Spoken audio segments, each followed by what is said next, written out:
bọ̀ nísinsìnyí di èyí tí ìwọ ní ìmúṣinṣin, kí ẹnikẹ́ni kí ó má ṣe gbà adé rẹ. ẹ túká lẹ́ẹ̀kan sí. Kíyèsí, èmi ń bọ̀ nísinsìnyí di èyí tí ìwọ ní ìmúṣinṣin, kí ẹnikẹ́ni kí ó má ṣe gbà adé rẹ. ẹ ṣe òjò lóòótọ́ wa ká dúró ṣinṣin o. ẹlòmíì adé ẹ ti wà báyìí, àwọn tó ti ṣàṣeyọrí, àwọn tó ti dúró, à ń ra àwọn tó ń kọjá lọ tán. arákùnrin wa tó kọjá lọ láìpẹ́ wọ́n ní kò lè sọ̀rọ̀ láti bí ijọ́ márùn-ún, ìgbà tó di wákàtí yẹ Jésù yọ sí wọn pé Jésù àbúrò ẹ̀ tó jẹ́ Muslim tó dúró ti bọ̀dá àbẹ́ ti rí Jésù náà, bàbá ti lọ nìyẹn. àwọn yẹn wọ́n ti ṣiṣẹ́ tí wọ́n tán. àwa ló kù sẹ́nu ó ní ká di èyí tá a ní ká di mú ṣinṣin, kẹ́nikẹ́ni má gba adé wa. Jésù ó mú wa déjọba ọ̀run, Jésù ó ṣàánú fún wa o. ogun tí ẹ̀mí tá a wà lójú ẹ̀ Jésù ó mú wa ṣàṣeyọrí, Jésù ó jẹ́ ìrànwọ́ fún wa. àwọn tí ó sì ti bẹ̀rẹ̀ nípa ìgbàlà la fi bẹ̀rẹ̀ o, Jésù ó gbọ́kàn wọn là. bí ẹ̀kọ́ wa ti rí nìyẹn.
his command, will soon possess the land. Through loyalty, yes, loyalty to Christ.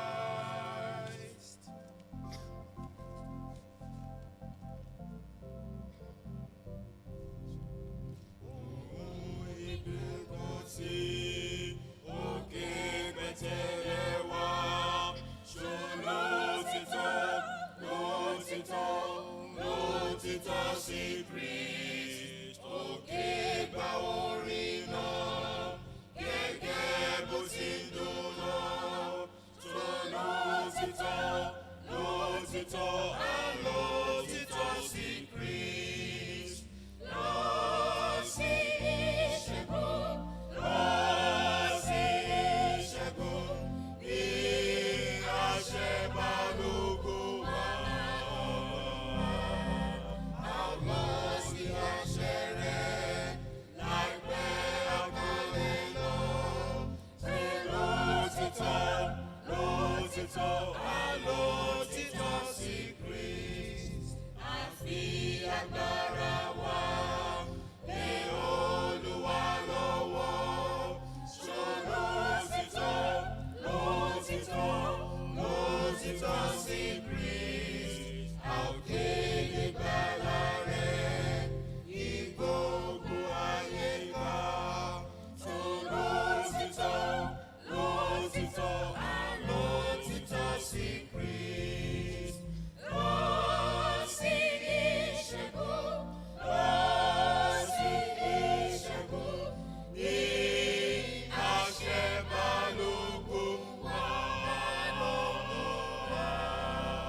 a ti gbọ́ ẹ̀kọ́ wa láàárọ̀ yìí lórí ìmọ̀ràn tí ògbógijagunjagun kan fún ọ̀dọ́mọdé ológun kan. You have listened to our lesson in our various classes on an advice, a veteran advice to a young warrior. Mo gbàgbọ́ pé Ọlọ́run ti kọ́ wa ní ẹ̀kọ́ tó pọ̀ nínú ẹ̀kọ́ yìí. I believe God has taught us so many lessons in today's lesson. Mo fẹ́ ká bára wa sọ nsìn kó lè tún rì sí wa lọ́kàn ká tó lọ gbàdúrà. I want us to discuss it so that it can sink into our hearts before we go to pray. Ta ni ògbógijagunjagun yìí? Who is this veteran warrior? Yes sir, yes ma. Paul Apostolic ni o. Is Paul Apostle. Ta ló ń bá sọ̀rọ̀? Who was he talking to? Yes, Sister Dada. Abi Sister sí Timothy àlùfáà kékeré. Ó ń bá Timothy sọ̀rọ̀ ọ̀dọ́mọdé ológun. He is talking to Timothy, a young warrior. Nínú báwo ológun wo ni wọ́n ń jà tá ológun wo ni tá ń pè ní ògbógijagunjagun tá ń pè ní kejì ní ọ̀dọ́mọdé ológun irú ogun wo ni? What kind of war are they into? Are they fighting? That we call one a veteran warrior and a young warrior. Ogun ti ẹ̀mí. It is a spiritual war. Ǹjẹ́ a rí àwọn jagunjagun bíi láàárọ̀ yìí? Do you have warriors here this morning? Tí wọ́n bá wà mo fẹ́ kán gbọ́wọ́ sókè. If they are here, I want them to raise up their hands. Ẹ jẹ́ ká gbọ́wọ́ kalẹ̀ ẹ ṣé o. Thank you. Ìyẹn ni pé àwa náà jẹ́ jagunjagun.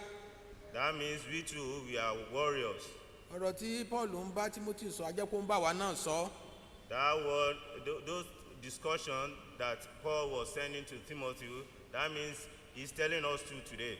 Báwo la ṣe mọ̀ pé Paul jẹ́ jagunjagun àti kí ni ìrírí Paul lójú ogun yẹn? How did you know that Paul was a warrior and his experience through the war? Ọwọ́ lókè o.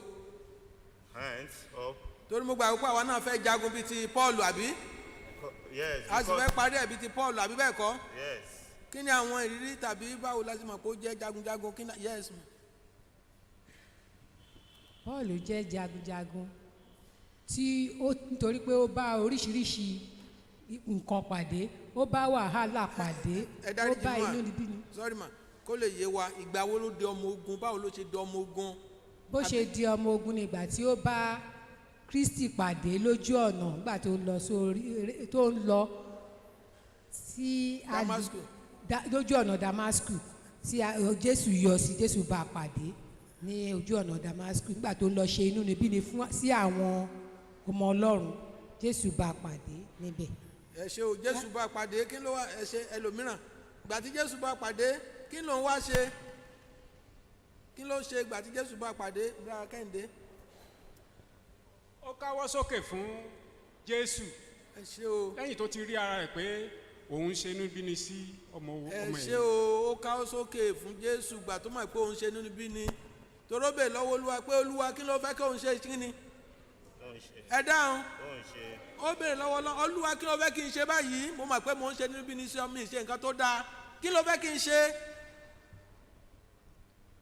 Paul became a warrior the day, one of his days, he was going to persecute the Christian on his way to Damascus. God cornered him up and he surrendered his life, and he even asked God, what do you want me to do? And God said he should give his life to him, and he surrendered to God. Then he was saved then, and that is when he became the warrior. Bó ṣe bẹ̀rẹ̀ nìyẹn o. That is how he started. Ó jọ̀wọ́ ọkàn ẹ̀ fún Ọlọ́run. He rendered his life completely for God. Ó jọ̀wọ́ God. ayé ẹ̀ fún Ọlọ́run. He surrendered his life for God. Ó wá ní òun ò ṣe àìgbọ́ràn sí nǹkan kan. Yes. Òun ò ṣe àìgbọ́ràn sí ìran ọ̀run náà o. He never go against the vision, the heavenly vision. Kọ́lọ́run kó jọ àwọn tí ò tí ì rí ìran ọ̀run láàrin kọ́lọ́run jẹ́ kí wọ́n rí o. Amen. May God please manifest himself for those who have not seen that heavenly vision this morning. Ibi tó ti bẹ̀rẹ̀ iṣẹ́, ibi tó ti bẹ̀rẹ̀ tí bá Ọlọ́run rìn nìyẹn o. That is when he started his sojourning with God. Ẹ̀kọ́ ó wá ń wo ibì kan, kò wo ibì kan, ó ń wo ibì kan tí ẹ̀kọ́ wa ń gbà wá nímọ̀ràn gẹ́gẹ́ bí onígbàgbọ́ tó yẹ káwa náà máa wò.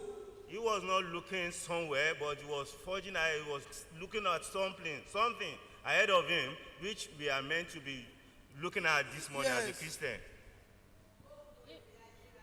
Ó ń wo èrè ayérayé, ó gbójú sí ayérayé, ó ń wo ọ̀run.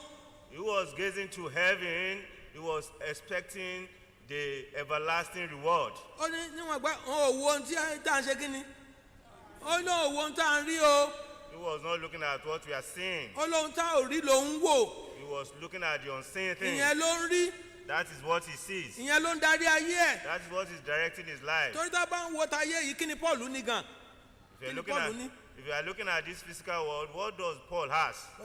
What did he ask? Kí ni Paul ní? What did he ask? Ẹ jẹ́ ká sọ gbogbo wa lámọ̀ gbèsè ayé Paul, kí ni àwọn kan You tó all ní. know about Paul. What are those things he asked? Yes. Ẹ ṣe ojú ọ̀mọ̀wé, ojú ọ̀jọ̀gbọ́n. He was a lawyer, a learned fellow. Ó mọ̀wé yẹn gan.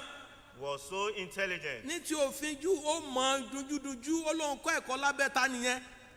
Gamalieli. He was very vast in the law because he learned under the tutelage of Gamaliel.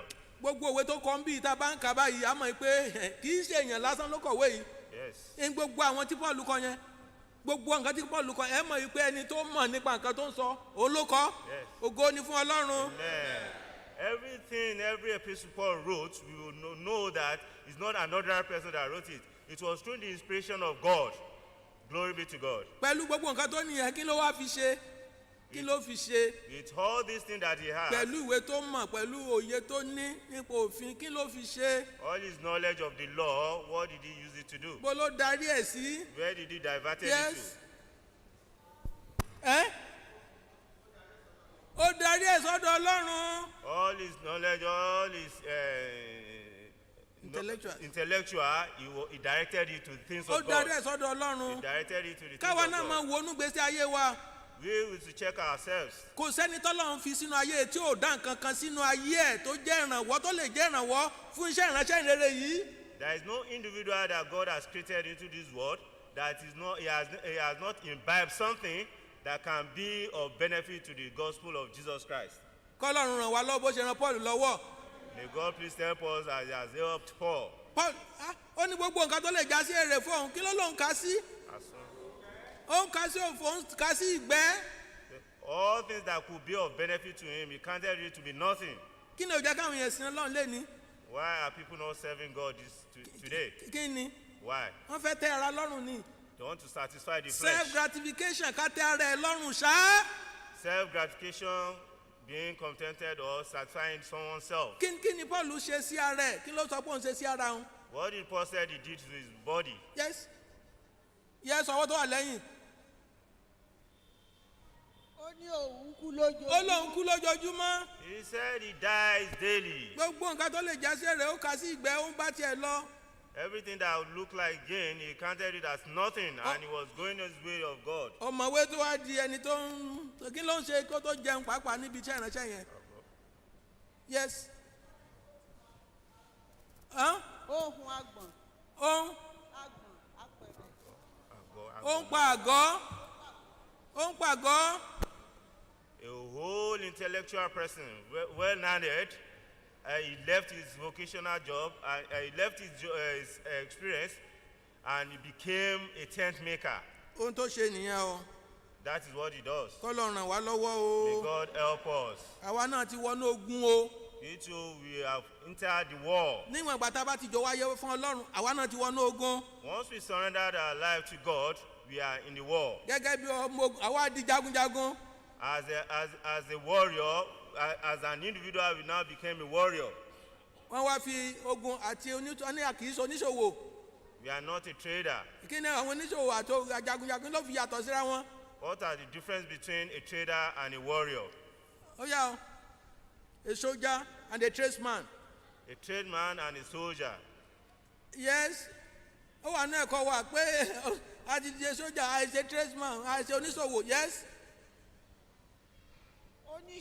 oníṣòwò lè ṣe ohun tó wù ú ṣùgbọ́n ọmọ ogun kò lè ṣe ohun tó wù ú látọjọ́ tó bá ti gbàgbé pé òun fẹ́ ṣe ọmọ ogun. ẹ ṣe o kò lè ṣe ohun tó wù ú bẹ́ẹ̀ ni tó oníṣòwò bá ń jà gbogbo nǹkan tó ń ṣe kí ni oníṣòwò máa ní kò ń ṣe kó ń jèrè tó bá dojú alẹ́ báyà jòkó kí ni nǹkan tó ń rí pa kí ló ń tà kí ló ń rà kí ni èrè ń àbí bẹ́ẹ̀ kọ́ ni. ṣùgbọ́n jagunjagun tó ń lọ sójú ogun kí ló ní kí ni jagunjagun ní. yes kí ló ní ìhámọ́ra nìkan ni àbí bẹ́ẹ̀ kọ́ ni. This is what daddy said. This is what mommy said. And at the long run, if you are no more, Ọlọ́run ràn wá lọ́wọ́ o. may God help us. Paul ti lọ. Paul has gone. Timothy ti lọ. Timothy has gone. Àwa la wà lójú ìjà. We are at the war front. Àwa la wà lójú ìjà o. We are at the war front. Ayé ń wò wá o. The world is looking at us. Ọ̀run pàápàá ń wò wá. Heaven is looking at us. Kọ́lọ́n jẹ́ ká lè ṣe àṣeyọrí o. May God please make us to be victorious. Kọ́lọ́n jẹ́ ká lè ṣàṣeyọrí o. May God please make us to be Mo victorious. wòye pé ohun tí Paul sọ ó mú wa lọ́kàn. I think what Paul said, it's part of us and we could feel some things Ó mú wa about lọ́kàn o. it. It should be. Ká kọ́lọ́run tó ran Paul lọ́wọ́ ẹni tó ń kú lọ báyìí tó ń sọ pé òun ti jàjàre ti gbàgbọ́ òun ti di ìyà nípẹ̀kun mú tó ń rí nǹkan tí tá ò rí tó ń fi ìdánilẹ́jú dágbére ogún ńlá nìyẹn. Yes, someone who is dying and he still have faith and is hoping and is longing for something and is even confirming that he has fought a good fight of faith. Ọ̀pọ̀lọpọ̀ wa Many of us nínú ìjọ yìí in this gospel, àti rí àwọn tó ń kú lọ tí wọ́n ń dágbére tí inú wọn dùn pé àwọn ń lọ bí iye. we have experienced some of our leaders, elders, that they were dying and they were happy going because they have an hope of where they are going. Ibi tí wọ́n lọ làwa náà fẹ́ lọ. Where they are going is where. Mo níbẹ̀ la fẹ́ lọ. Amen. Where they are going is where we want to go. Kọ́lọ́run mú adé bẹ̀. May God please help us. Àwa náà ó jà o. But we have to fight. A farada ìpọ́njú o. We will endure persecution. Kí ojúbọ̀rọ̀ kọ́ la fi ń gbọ́mọ lọ́wọ́ èkùrọ́ o. It does not come easily. Ṣùgbọ́n Ọlọ́run máa ń ran ni lọ́wọ́. But God do help. Ọlọ́run ara wa náà lọ́wọ́. God will help us. A mú ilé ẹ̀kọ́ wá sí ìpàdé nígbà tí a kọrin 486. We are ending our Sunday school by singing in 486. A ó dìde dó àti kọ ẹsẹ̀ kínní àti ẹsẹ̀ tó kẹ́yìn lẹ́yìn náà ó ṣàjọ àánú àdúrà á lọ gbàdúrà ká tó bẹ̀rẹ̀ sìn.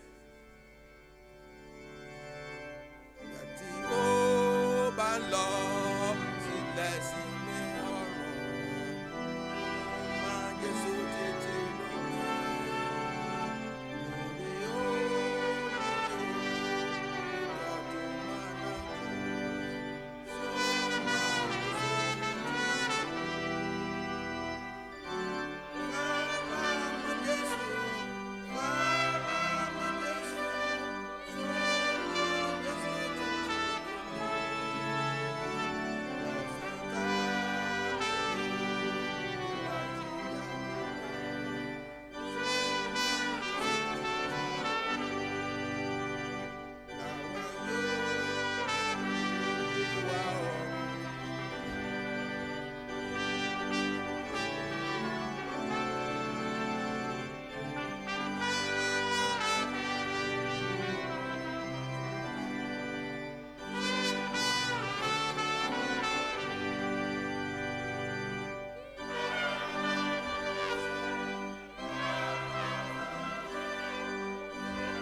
Jésù ọmọ Ọlọ́run adúpẹ́ fún ẹ̀kọ́ ọ̀rọ̀ rẹ tó kọ́ wa láàárọ̀ gba ọpẹ́ wa ẹ̀kọ́ ìgbésí ọkàn wa fi tún ayé wa ṣe jẹ́ ká jólùṣe ọ̀rọ̀ náà Jésù jẹ́ ká jólùṣe ọ̀rọ̀ náà níkẹyìn mú wa déjọba ọ̀run lórúkọ Jésù Olúwa wa.